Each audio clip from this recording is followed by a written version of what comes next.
Johnson. Many of you know him from his previous athletic exploits here. I'll say one other word, which I haven't said about the other speakers, but I will say about Jerrod.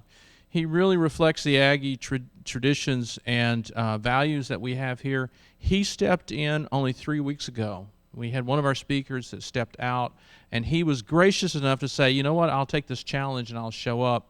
And so please give a warm Aggie welcome, and for the satellite sites as well, for Mr. Jerrod Johnson. Thank you. All right. So first and foremost, I'd like to thank the Huffines Institute for inviting me out to speak. I can't stress enough the love and respect I have for this university. So the reason that I was invited here was to speak about me as an athlete dealing with injury.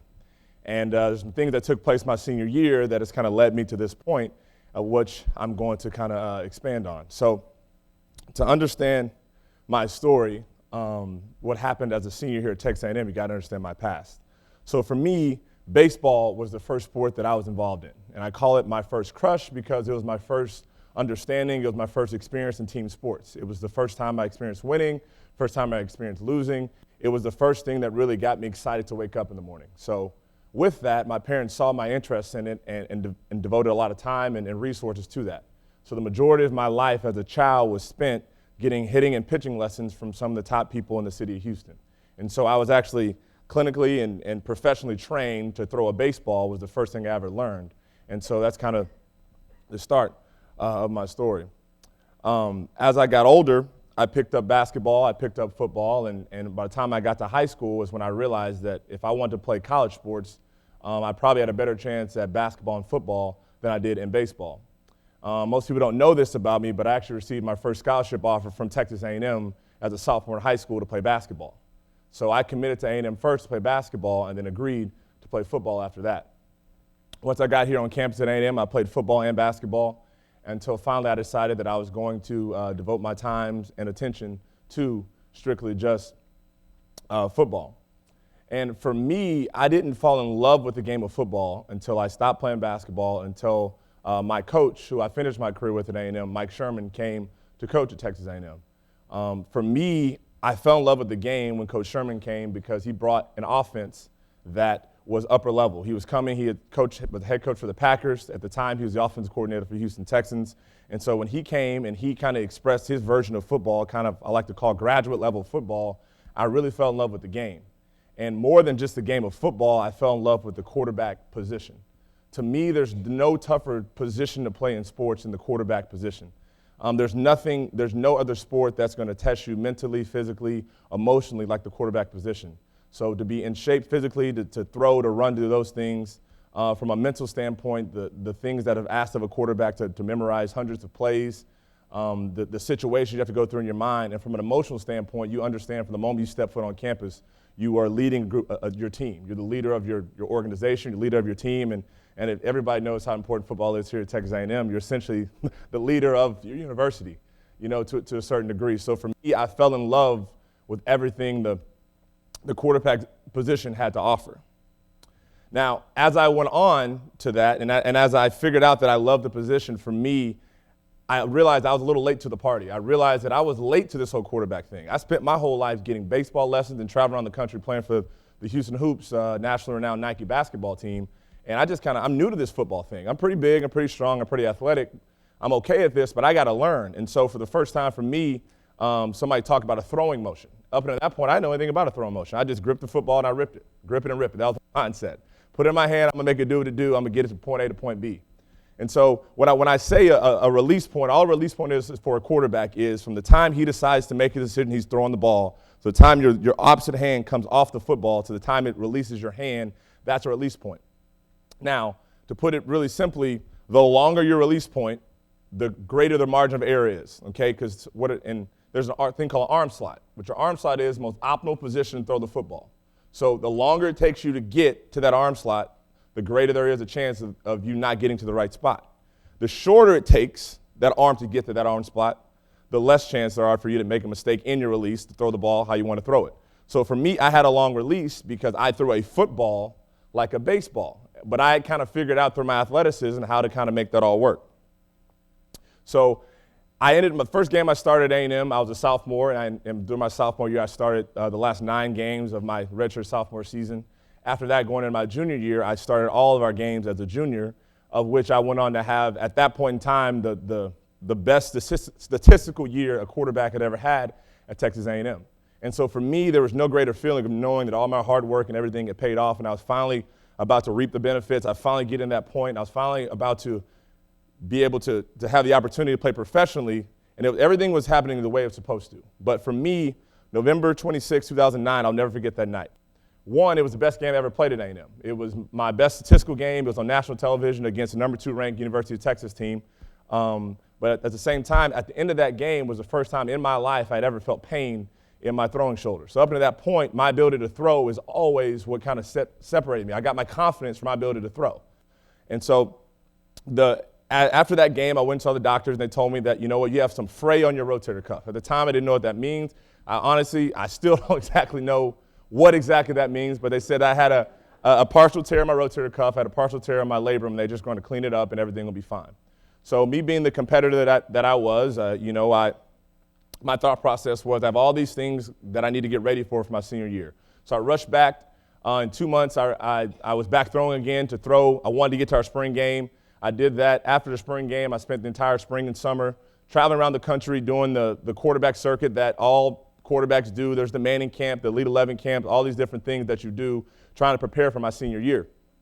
And once my senior year came, it was about my second day in the training camp when I realized that why is everybody staring at me when I throw the ball? And up until that point, people looked, but nobody was staring at me. And after a couple enough questions of kind of, are you okay? Are you sure your shoulder's okay? I'm looking at everybody like, yeah, I'm good. I'm fine. I don't know what y'all are talking about. What are y'all? So I finally pulled myself to the side, and I watched the tape after practice and realized, man, that doesn't look right. And the more I realized it didn't look right, it also didn't feel right. Okay, so this is a picture from my senior year of essentially my throwing motion. If you can see, as far as that ball is away from my body, that's not the optimal throwing slot to throw the football. Okay, and so I found a video online that is actually from somebody filming one day at practice that they're going to play next, me throwing a football that year. Okay, so if you notice the way that I threw that football, there was no bend in my arm, and I can get into a whole deal of why, all the things that are bad about that ball, and it pains me to see that's what I decided to put on tape back then. So as my senior year went on, I didn't really know what to do. I felt funny, but what do you do when you're the preseason Heisman, number 2 in preseason Heisman voting? You're the preseason Big 12 Player of the Year. At this point, you're your school's all-time leading passer, and you're a 3-year team captain, but you understand that you have little or no control over that football.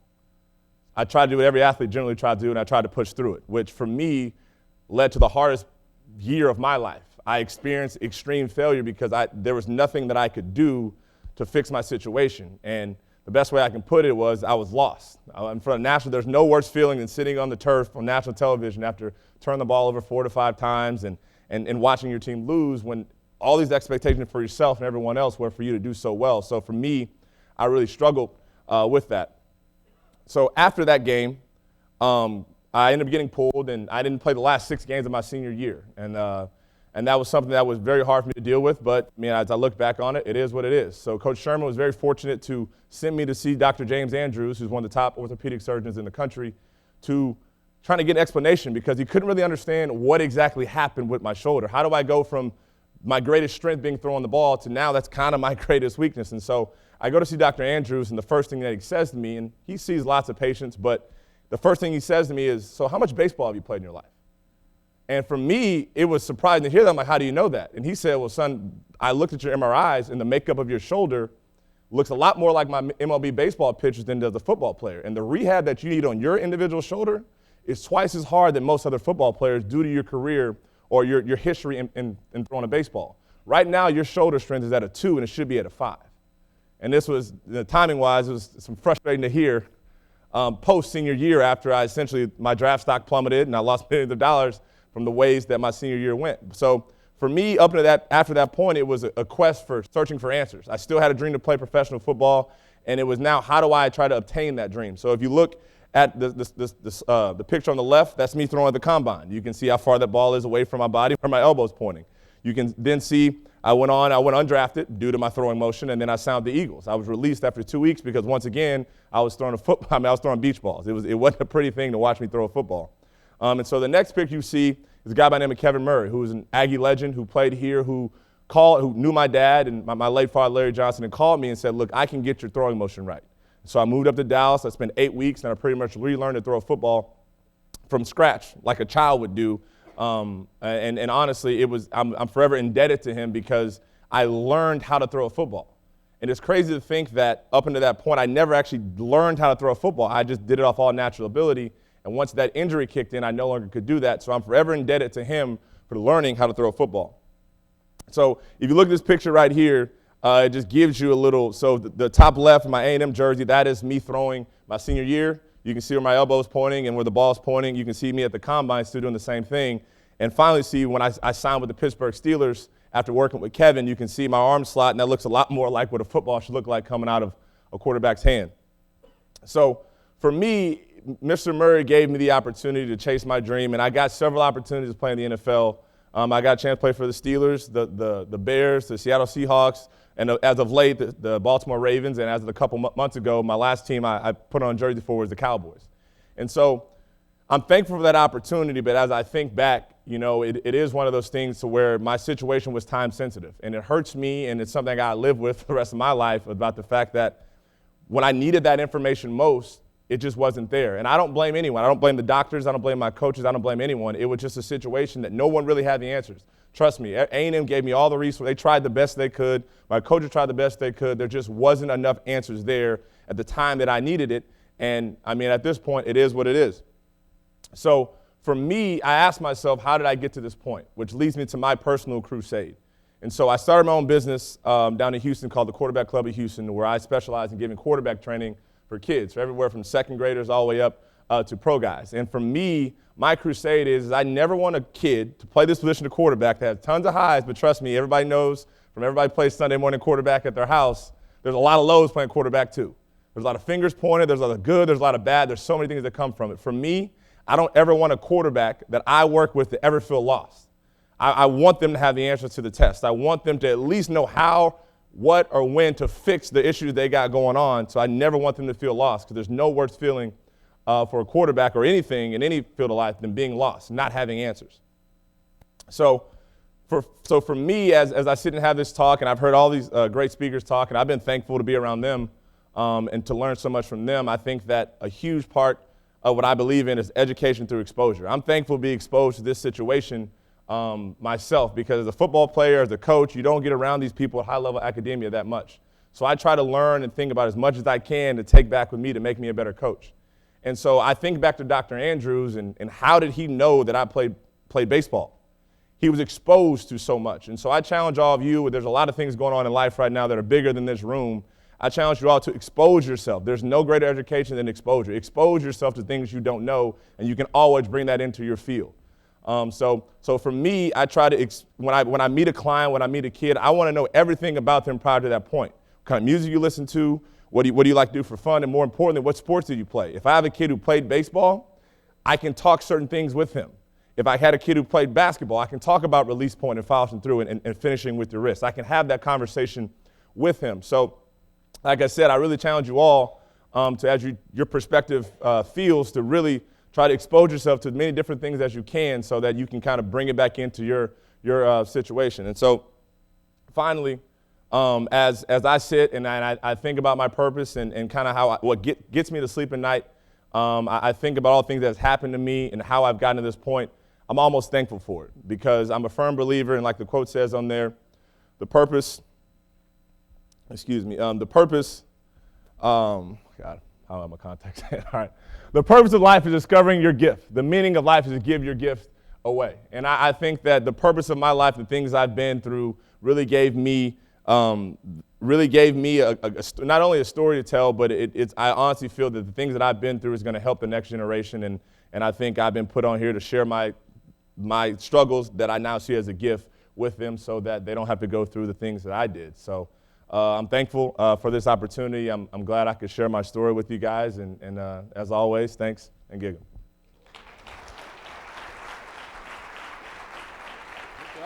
We're not going to let you go away without some answers. Yeah. Jerrod, thanks for sharing that with us. That's tough to talk about, I bet.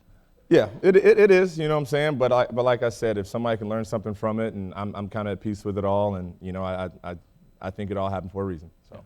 Well, we got several questions for you. From Eddie V. from Augusta University asks, do you have any advice for athletes suffering or recovering from a severe injury? The best thing I can tell anyone recovering from an injury is rest. I can't stress enough, do not come back sooner than you think you need to be, because you can't take things off tape. What I mean by that is once it's out there, you know? So I think it's best if you sit back, you heal, and you wait, and you don't get back onto a field unless you fully understand you can fully perform at your maximum capabilities, because it may not only not hurt yourself, but it may also hurt your team. So honestly, swallow your pride, which is very hard to do for athletes, you know, and I say don't get back on that field until you fully know you can perform your job at the level that is expected of you. Speaking of that, so if you had to do it again, knowing what you know now, would you have waited another month or so before you came back? Honestly, yes. I probably would have waited a couple more months until I flat out knew that I was physically healthy, as opposed to rushing to meet these so different things. And it came from a good place, but being older and wiser in my situation, that's something I love to share to athletes is, you know, don't come back from injury until you fully understand you can perform at the expectations you set for yourself. Yeah, and that's one of the reasons that we have athletes come to Huffines discussion, because we want to hear it from the athlete side as to what they're thinking about. So that's a really important message. We have Chelsea G says, as an athlete that developed their skills from a young age, how do you feel about children specializing in sports very early?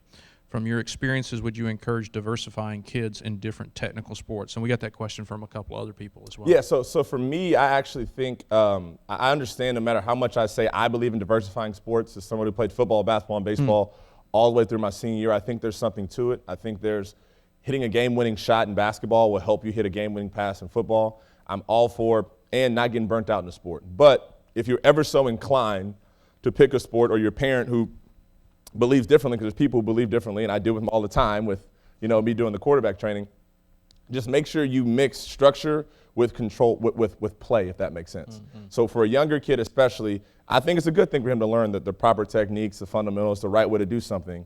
But it's just as important to roll the ball out, let him go out there with his friends, and him develop his own kind of identity through just natural free play as well. The combination of the both is what makes it, because you can't be too structured, because at the end of the day, any sport's a game. You got to play it. Sure. You know, but at the same time, you don't want to go too old to where you don't have the techniques to where it can come back and bite you as you're older. So I say, yeah, the structure is great. Just never lose sight of the fact that free play and free experimenting, trial and error is just as important as the structured instruction as well. Yeah, the structure stuff make them bored when they're young, right? Yes.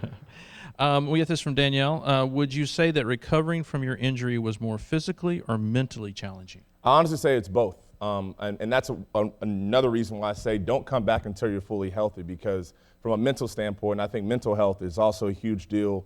That's something I also feel passionate about. It's a huge deal involving athletes is when doubt creeps in, it's hard to get it out, if that makes sense. And so coming back from something and you're not fully yourself, to see something not go the way it's supposed to, that can linger with you.